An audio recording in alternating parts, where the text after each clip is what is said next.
नमस्कार, मी लतिका। आज आपण साखरपट्टी बनवणार आहोत। त्यासाठी बघा 1 वाटी भरून शेंगदाणे घेतलेले, भाजून साल काढून घेतलेले। ते शेंगदाणे एकदम छान असे भाजायचे, म्हणजे ही साखरपट्टी जी बनवतो ना ती एकदम चवदार आणि खायला असे क्रिस्पी असे शेंगदाणे आतमध्ये लागतात। त्यासाठी 1 वाटी भरून शेंगदाणे आणि 1च वाटी भरून साखर घ्यायची। तर माप सेम घ्यायचे, कमी जास्त घ्यायचं नाहीये। कढई गरम करत ठेवली, त्यामध्ये आपण ही साखर टाकून घेऊया आणि ह्याच्यामध्ये आपल्याला पाणी टाकायचे। तर ह्या वाटीच्या प्रमाणे आपण अर्धी वाटीला थोडंसं कमी पाणी टाकूया। आता साखरेमध्ये पाणी बघा अर्धी वाटीला मी कमी टाकलेलं आहे। तर तुम्हाला अंदाज पण सांगते, जेवढी साखर बुडेल ना तेवढंच आपल्याला पाणी टाकायचे, कमी जास्त असं आपल्याला टाकायचं नाहीये। आणि हे मीडियम गॅसवर करायचे, एकसारखं हलवत राहायचं। आपला साखरेचा पाक होतोय तोपर्यंत एक ताट घेतलेलं आहे, त्याच्यामध्ये आपण थोडंसं तेल टाकून घ्यायचं। तुम्ही जरी तूप लावून घेतलं तरी चालेल आणि सगळीकडे असं पसरून घ्यायचं, पूर्ण चांगलं असं पसरून घ्यायचं की जेणेकरून जर आपण ह्याच्यामध्ये ओतलं तर ते व्यवस्थित निघेल। जर असं किचन कट्टा जर साफ असेल ना त्याच्यावर जरी केलं तरी तुम्ही चालेल।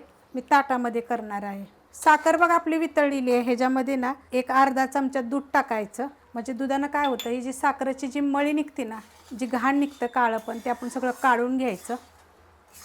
असा फेस आला की नाही बघा, हे साईडनं काळं काळं निघतं, ते आपण काढून घेऊया पहिलं। मळी बघा साईडला निघालेली आहे, ही काढून घ्यायची। असं जे काळं असतं ना, त्यामुळे काय होतं, आपली चिक्की जी करतो ना आपण जी, ती सफेद होते। हे बघा कशी घाण निघते, ते अशी काढून घ्यायचे सगळे। मळी बघा मी सगळी काढून घेतलेली आहे, जेवढी निघाल तेवढी काढलेली आहे। त्यानं काय होतं, ही जी आपली साखरपट्टी आहे ना एकदम सफेद सफेद अशी होती। आता आपल्याला ह्याचा ना पाक करून घ्यायचा आहे। पाक किती करायचा, आपल्याला चिकट झाला पाहिजे पाक, असा चेक करायचा। हे बघा अशा पद्धती झाला पाहिजे, का असा आला पाहिजे। हे बघा बस, ह्याच्यापेक्षा जास्त आपल्याला जरूरत नाही आहे। आता ह्याच्यामध्ये हे शेंगदाणे आपले जे मी भाजून खरपूस भाजलेले आहेत आणि त्याची साल काढून घेतलेले, आता ह्याच्यामध्ये हे परतून घ्यायचे। गॅस आपला बारीक आहे, कधी पण बारीक गॅसवर नाही तर मीडियम गॅसवर का, शक्यतो मीडियम गॅसवर करायचं, जास्त बारीक गॅसवर पण नाही। ही मिनिटभर आपण हलवायचं चांगलं। शेंगदाणे टाकल्यानंतर बघा 1 मिनिटभर मी असं हलवून घेतलेलं, असं चांगलं हलवायचं। बघा किती घट्ट असं झालेलं आहे। आता मी गॅस बंद करते आणि ह्याच्यावर थोड्या वेळ आपण हलवून घेऊया। एक 5 मिनिट हलवायचं आणि वतून घ्यायचं। आपण काय होतं मग, काय होतं, साखर खाली राहते आणि शेंगदाणे नुसते वर राहतात। त्यामुळे आपण असंच गरम ह्याच्यात थोड्या वेळ हलवायचं आणि आता आपण हे वतून घेऊया। तर ताटाला आपण तेल लावून घेतलेलं आहे, त्याच्यामध्ये वतायचं। छोट्या मोठ्या ताट तुमच्या आवडीप्रमाणे घ्या। वतल्यानंतर बघा असं काय होतं माहिती आहे का, पाक जो आपण केलेला आहे ना साखरेचा, तो साईडला येतो। तर असं जरा थोड्या वेळ असं मध्ये मध्ये करायचा, असं घ्यायचा, कारण आपण ह्याला खाली तेल लावलेलं आहे, त्यामुळे हा व्यवस्थित निघतात एकदम। आणि मग पसरून घ्यायचं। आता काय होईल, नुसती साखर एकदम आपली खाली राहते आणि शेंगदाणे नुसते असे वर राहतात। आता हे पसरून घेऊया आणि आता हे जे काय करायचं माहिती आहे का, एकदम असं दाबून लगेच घ्यायचं, घाई करायची, म्हणजे वतलक नाही, एकदा हलवलं की लगेच बघा असं घाईनं दाबून घ्यायचं चांगलं।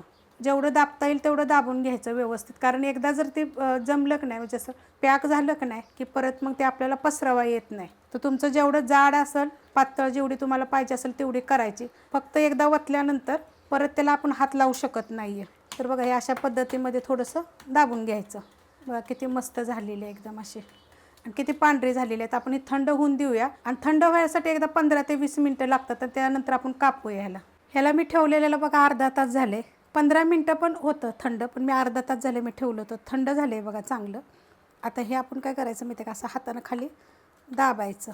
हे बघा लगेच निघतं, तेल तूप चांगलं लावलं का नाही की निघतं।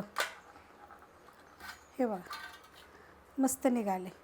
मग तुम्ही ह्याच्या वड्या करू शकता, वड्या पाडू शकता। बघा मी तुम्हाला बोलली होती ना, नुसती साखर मग खाली राहते, शेंगदाणेवर। तेवढ्यासाठी मी जसं सांगितलं तसं केलं का नाही, तर बघा शेंगदाणे साखर सगळं एक जागी झालेलं आहे, मस्तपैकी बघा झालेले। अशा पद्धतीने करायचं। असं तुकडे करून जरी ठेवलं तरी डब्यात पॅक बंद डब्यामध्ये खायला। आता उपवासाला वेगळं वेगळं काहीतरी असतं, तर उपवासाचे मी राजगिऱ्याचे लाडू टाकलेले आहेत, काल शेंगदाण्याचे लाडू टाकलेले आहेत, आणि खिचडीच्या खूप साऱ्या रेसिपी आहेत, थालपिठाच्या रेसिपी आहेत। आणि हे बघा अशी चिक्की झालेली आहे, मस्त एकदम 1 नंबर चिक्की होती ही। ह्याला ना आमच्याकडे चिक्की पण म्हणतात आणि साखरपट्टी पण म्हणतात। तुमच्याकडे काय म्हणतात जरा मला कमेंट करून सांगा ह्याला। आमच्याकडे ही यात्रेमध्ये भरपूर भेटतंय बघा। तर ही जर रेसिपी आवडली तर लाईक करा, सबस्क्राईब करा, कमेंट करा आणि शेअर बी करा।